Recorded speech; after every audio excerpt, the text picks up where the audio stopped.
Now, the talks are to start amid intense battles to retake the Syrian city of Aleppo. RT's Murad Gazdiev went to the war zone near the city. He told my colleague Neil Harvey how the situation there has become desperate for the locals.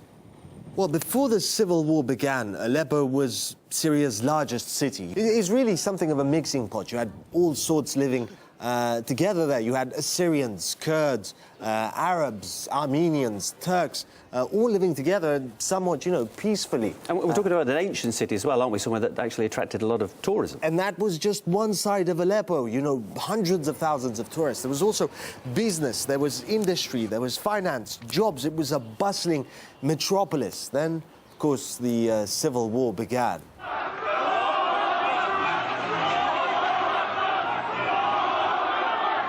And as I understand, the diversity of Aleppo, that in itself is a problem. Well, it helped feed the problem, and that there's so many different views. Some neighborhoods supported the government, other neighborhoods supported the rebels. Some tried to stay out of it. There's not a street left unmarked by fighting in Aleppo. Nobody really did manage to stay out of it.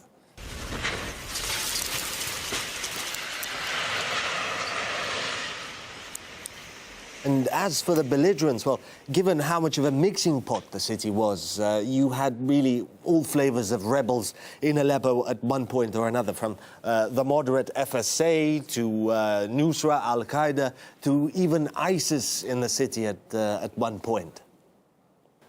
And prior to all this conflict, Aleppo was a wealthy area as well, wasn't it? That must have provided some opportunities for some. Well, it did. Like this video, for example, shows rebels moving machinery, heavy machinery from Aleppo across the Turkish border into Turkey, apparently selling it. They say they liberated this machinery.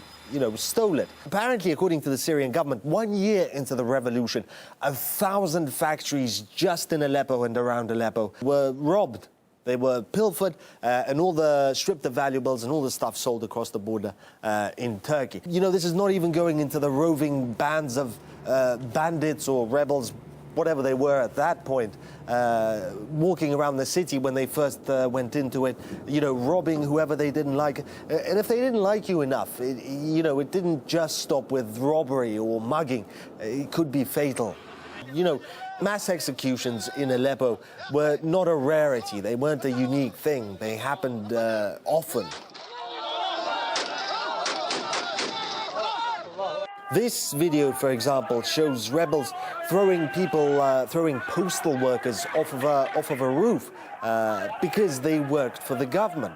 In fact, at one point, rebels actually turned electricity and water supplies off to the entire city because they couldn't switch, unplug just the government-controlled areas. So they disconnected everything, even areas that they controlled. So, is it at all surprising that so many people fled Aleppo? To be fair, though, there were barrel bombs, weren't there? And there were government attacks on rebel neighbourhoods. The government did play a part. Exactly.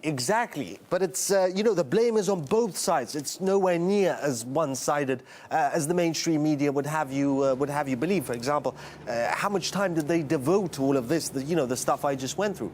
Nowhere near as much as they devoted to barrel bombs, for example. And Syrians themselves, they've grown tired of it all. All they really want is just an end to it all, an end to the fighting. During the siege, we didn't have enough water. There was no electricity or gas. The situation was very difficult during the siege. That's because armed groups blockaded us completely. During the siege, which lasted for about 4 years, we received only one humanitarian aid package from the Red Crescent. بيتنا انضرب خالص راح دمار شامل صار بينا قمر صار بينا كل شيء صار بينا بس سوريا ترجع ونظل مثل أولي ونمشي ونمزح ونضحك مثل أولي